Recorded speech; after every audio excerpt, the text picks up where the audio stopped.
La première année sainte a été célébrée en 1300 par le pape Boniface VIII. Prévue initialement à raison d'une par siècle, les années saintes, de nos jours, sont déclarées en moyenne tous les 25 ans. En novembre 2015, le pape François a convoqué un jubilé extraordinaire de la miséricorde à l'occasion du 50e anniversaire de la clôture du Concile Vatican II.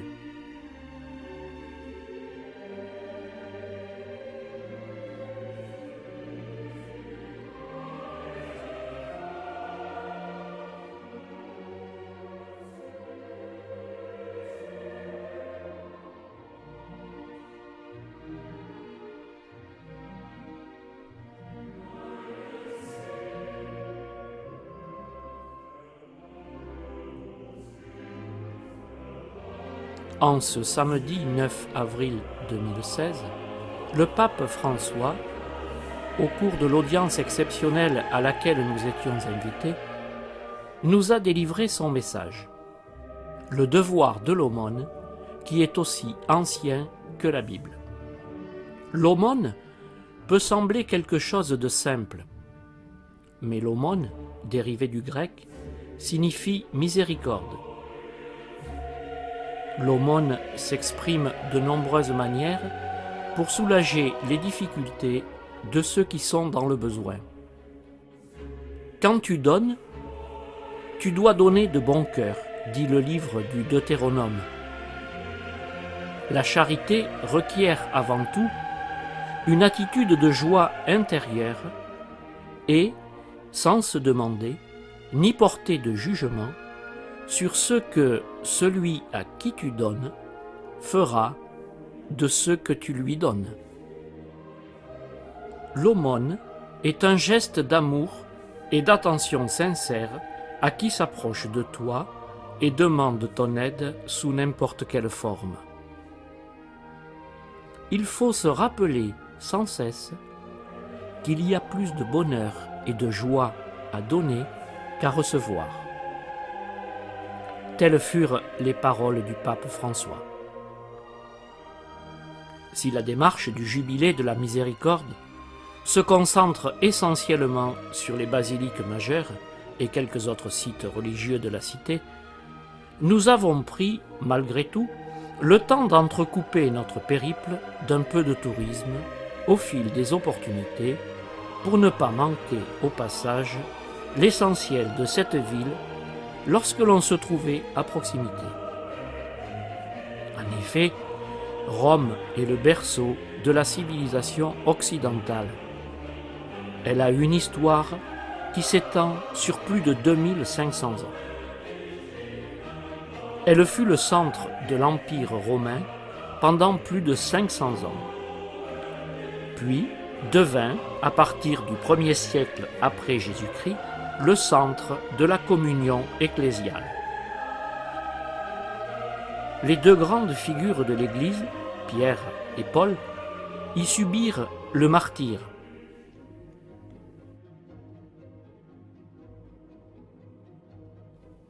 Avec plus de 2 800 000 habitants, Rome est la capitale de l'Italie depuis 1871.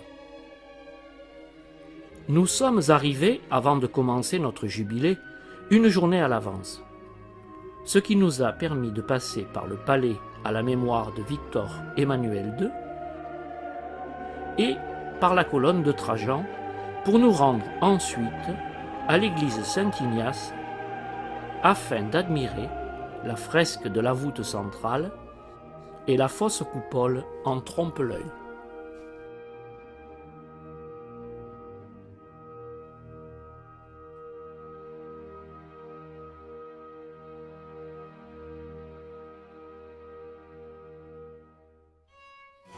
De là, nous avons rejoint le Panthéon et sa place de la Rotonde. À l'origine, ce fut un temple romain construit par Agrippa, 27 ans avant Jésus-Christ, et transformé en église en 608. Il est constitué d'une partie circulaire reliée à une partie antérieure à colonnes et frontons.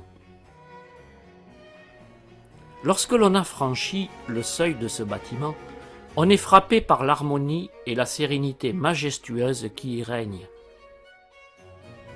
La coupole antique, revêtue de caissons, est percée en son centre d'une énorme ouverture, seule source de lumière.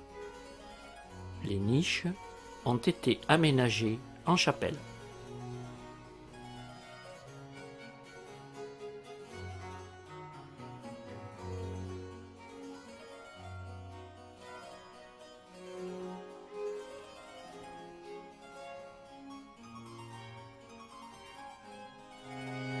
Sans nous arrêter, mais tout en nous promettant d'y revenir, nous passons devant le plus célèbre glacier de Rome, pour nous diriger vers le Parlement.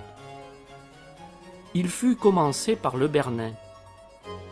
Il ne reste de sa fantaisie aujourd'hui que les bossages grossièrement taillés autour de quelques fenêtres. Puis, nous traversons la Piazza de Monte Citorio avec son obélisque égyptien qui servait d'aiguille à un cadran solaire dessiné sur le sol. La Piazza Colonna est un des endroits les plus animés de Rome avec sa colonne en l'honneur de Marc Aurèle qui raconte les épisodes de ces guerres avec une série de bas-reliefs en spirale. En passant, on ne manquera pas de s'arrêter un moment devant la fontaine de Trévi, une des images les plus réputées de Rome et clin d'œil à Fellini avec une scène culte du film La Dolce Vita. Puis, en remontant, plus au nord, nous arrivons à la place d'Espagne, pôle touristique de Rome, entre le célèbre escalier de la Trinité des Monts, la fontaine en forme de barque et les élégantes rues alentour. Cette place ne manque pas d'animation. En prenant le célèbre escalier, on monte à l'église de la Trinité des Monts, où l'on découvrira une très belle déposition de la croix.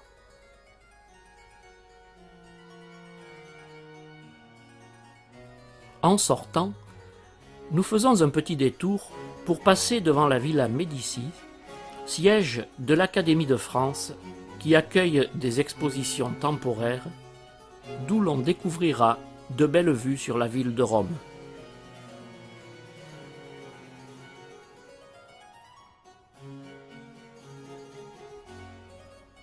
Puis la place du Peuple, avant de nous restaurer sur le pouce, dans un cadre et un environnement particulièrement somptueux, confortable, situé à 2 pas de la belle place d'Espagne.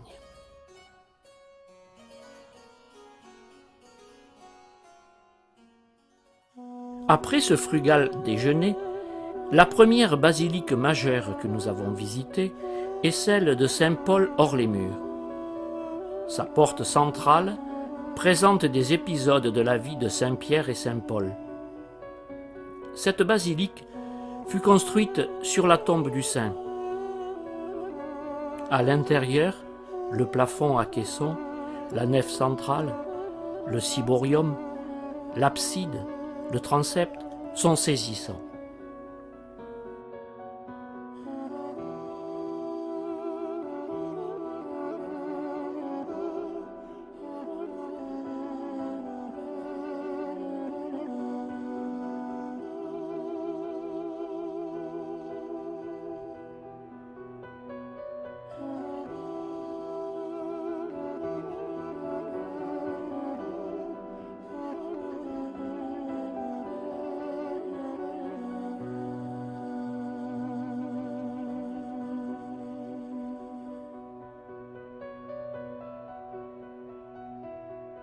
Les médaillons, en mosaïque, représentent les portraits des 265 papes.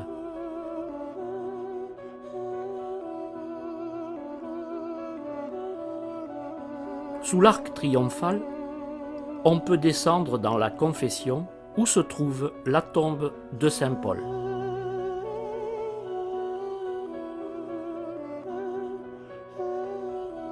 Le cloître est probablement l'œuvre d'un des membres de la famille Vassaletto du XIIIe siècle, qui s'illustra dans le travail d'incrustation de marbre. La diversité des colonnettes, qui sont décorées de fragments de marbre rehaussés d'or, la finesse de la frise en mosaïque au-dessus des arcades, font de ce cloître une œuvre délicieuse.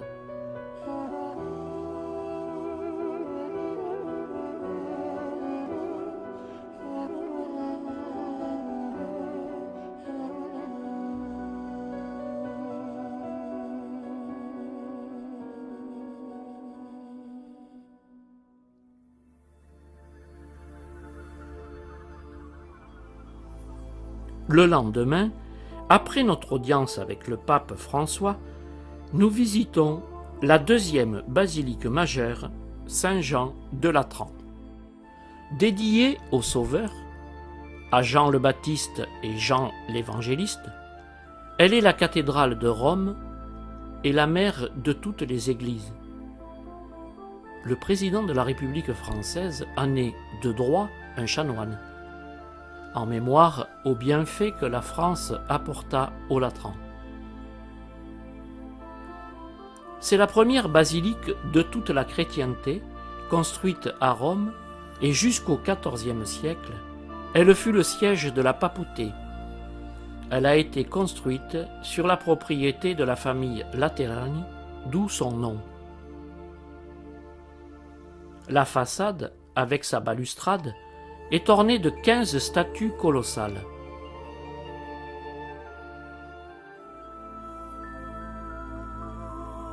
En entrant par la porte sainte, on découvre, dans la nef centrale, les statues des apôtres.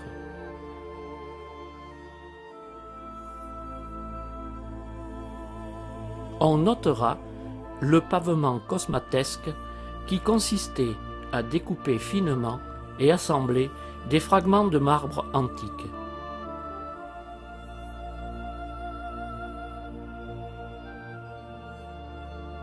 Dans le cloître, on remarquera les colonnettes torsadées de Vassaletto, la frise en mosaïque et un puits du IXe siècle qui font de cet endroit un lieu où l'on aime s'attarder.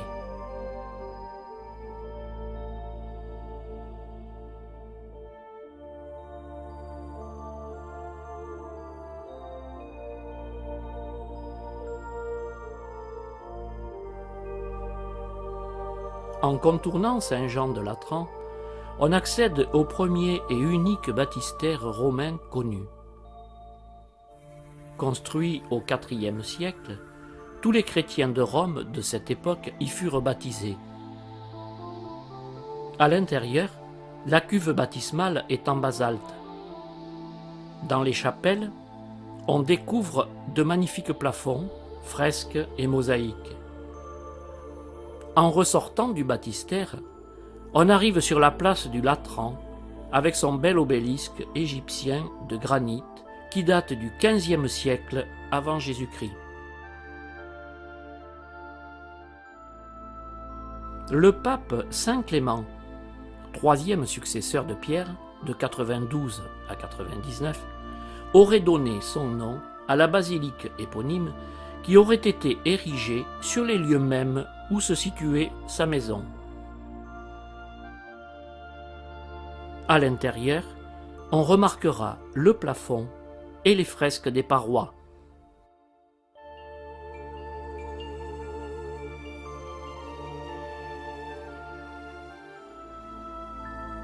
La mosaïque de l'abside du XIIe siècle, appelée aussi arbre de vie, illustre le triomphe de la croix avec de chaque côté Marie et Saint Jean. Elle est ornée de 12 colombes symbolisant les apôtres chargés de porter la bonne nouvelle aux quatre coins du monde. Au pied de la croix, la vigne prend la forme d'un buisson et symbolise l'Église. les agneaux de la frise du bas représentent également les 12 apôtres. Dans la basilique inférieure du IVe siècle, on remarquera les fresques qui datent du IXe et XIIe. Enfin, nous passons par le Mitraum, petit temple dans lequel on célébrait le culte du dieu Mitra et où, sur les bancs de pierre, prenaient place les initiés.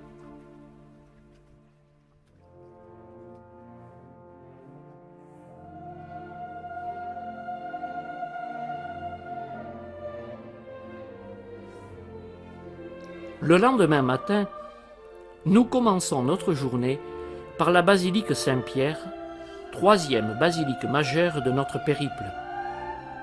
Cette basilique est construite sur le lieu où fut martyrisé Saint-Pierre sous la persécution de Néron. La place Saint-Pierre en est le vestibule et le lieu des grandes célébrations, de l'Angélus dominical et des audiences pontificales du mercredi. Cette place, commencée en 1656 par le Bernin, a été achevée en 1667. Elle mesure 340 mètres de long pour 240 dans sa plus grande largeur. Le mouvement des deux arcs de cercle, en forme de bras, encadrant la place, devient ici le geste d'accueil adressé aux chrétiens du monde. Au centre de la place, l'obélisque date du 1er siècle avant Jésus-Christ. De la place, en légère déclivité, un escalier conduit à la basilique. On est impressionné par la nef imposante avec le baldaquin en bronze du Bernin et d'une hauteur de 29 mètres.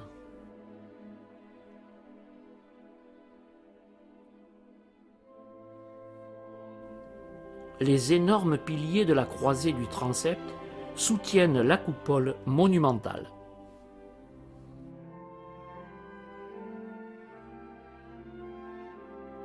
La statue de Saint-Pierre, en bronze elle aussi, est l'objet de la plus grande vénération. Dans la chapelle Saint-Sébastien repose Saint Jean-Paul II depuis sa béatification en 2011.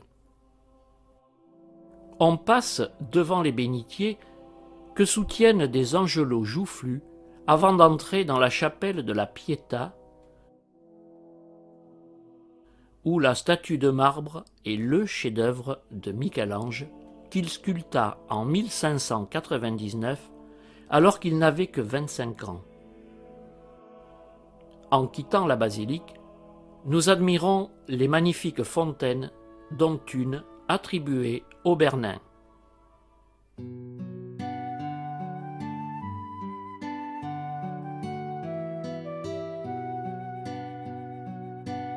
Après avoir quitté le Vatican, nous passons près du château Saint-Ange, en forme de forteresse et mausolée de l'empereur Adrien.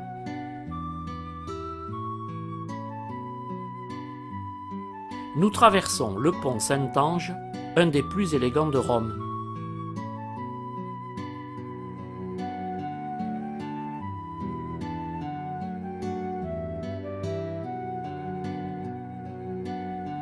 Aux statues des saints Pierre et Paul, le Bernin ajouta 10 statues d'anges qui composent un bel ensemble baroque.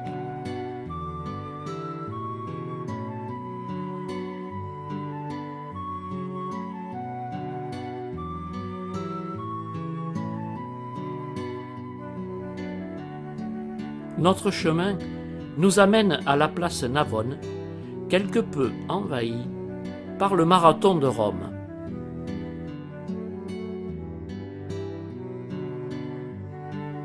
C'est sur cette place que l'on découvre les multiples visages de la ville éternelle.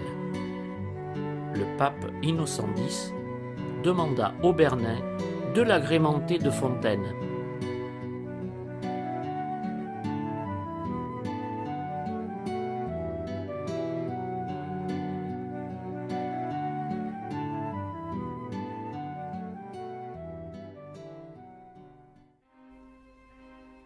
À 2 pas de la place Navone, l'église de Saint-Louis des Français, avec son élégante façade, date du XVIe siècle. Elle est celle de la communauté française à Rome. Les différentes chapelles renvoient à différents personnages qui ont marqué l'histoire de France. Saint-Denis, Saint-Jean de Valois, Saint-Rémy, Clovis, Saint-Louis, etc. Mais on vient ici, surtout, pour admirer trois grandes œuvres du peintre Le Caravage. La Vocation de Saint Matthieu,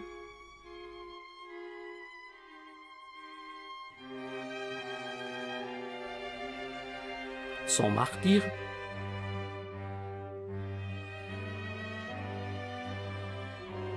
et le plus connu, Saint Matthieu et l'Ange.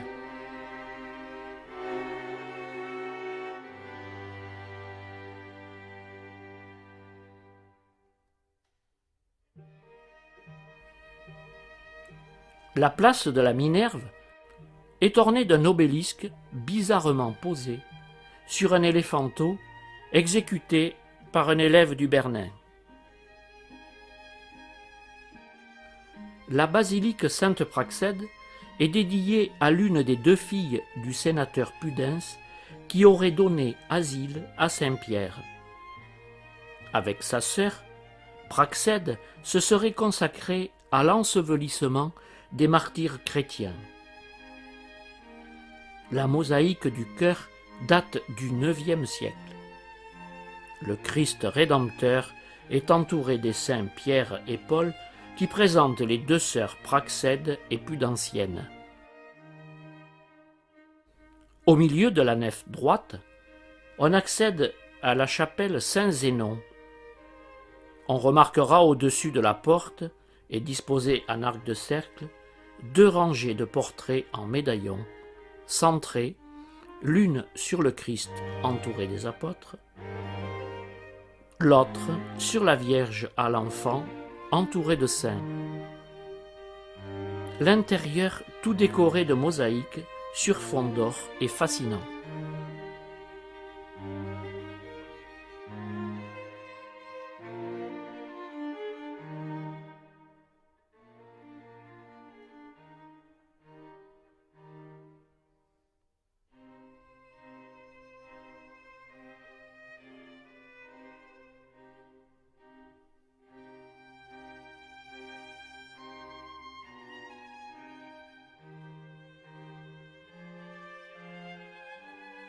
Nous rejoignons la basilique Sainte-Marie-Majeure, dernière visite de notre jubilé. À l'origine, elle fut élevée de 432 à 440 en l'honneur de Marie. La façade emprunte de nombreux éléments à l'art baroque. La loggia, d'où le pape donnait sa bénédiction, Urbi et Orbi, fut appliquée contre la façade originale de l'église. L'intérieur de cette basilique, de proportions presque parfaites, divisée par une double rangée de colonnes ioniques, reste un exemple admirable d'architecture chrétienne primitive.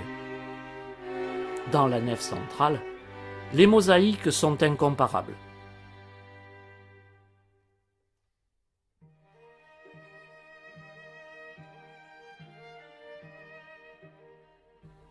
Éblouissante, celle de l'abside représente le couronnement de la Vierge.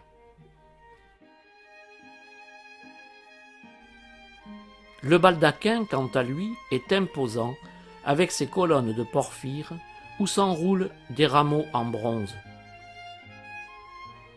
Au-dessous du baldaquin, dans la confession, où le pape Pie IX est représenté en prière, l'urne en argent contient des fragments du berceau du Christ de Bethléem. Sixte Quint, qui en 5 ans de règne fit de Rome un gigantesque chantier, a donné son nom à cette chapelle. Sur un plan, en croix grecque, elle est dominée par une coupole. Elle resplendit de dorures, de stuc et de marbre. C'est par cette basilique majeure que nous terminons notre jubilé de la miséricorde. Certes, nous n'avons pas la prétention d'avoir vu l'ensemble de ce qu'il faudrait voir à Rome, et les choix ont été difficiles. Mais ce que nous avons vu, nous avons pris le temps de le regarder et de nous en imprégner.